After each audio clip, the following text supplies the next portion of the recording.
અંકલેશ્વર ઉકાઈ જમણાકાંઠા નહેર વિભાગના કામોની સમીક્ષા રાજ્યના પાણી પુરવઠા મંત્રી ઈશ્વરસિંહ પટેલ દ્વારા કરવામાં આવી હતી. અંકલેશ્વર હાંસોટમાં 10 કરોડ રૂપિયાના અંદાજિત ખર્ચે 15 થી વધુ નાની મોટી કેનાલનું નવીનીકરણ કરાઈ રહ્યું છે. 5 કરોડના ખર્ચે નાના પુલને નાના ગેટ દૂર કરી મોટા ગેટનું પણ નિર્માણ કરવામાં આવી રહ્યું છે. કેનાલના નવીનીકરણને લઈ બંને તાલુકાના 15,000 હેક્ટર જમીનને ફાયદો થશે.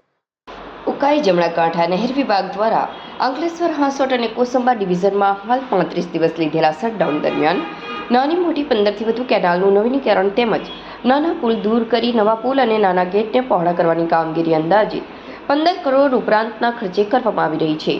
જે કામગીરી અંગે અંકલેશ્વર હાંસોટના ધારાસભ્ય અને રાજ્યના પાણી પુરવઠા મંત્રી ઈશ્વરસિંહ પટેલ દ્વારા હાંસોટના ભેટા પારડી ગામ ખાતે તેમજ સુણેવ બાલોટા ખાતે પહોંચી સ્થળ નિરીક્ષણ સાથે કામગીરીની સમીક્ષા કરી હતી.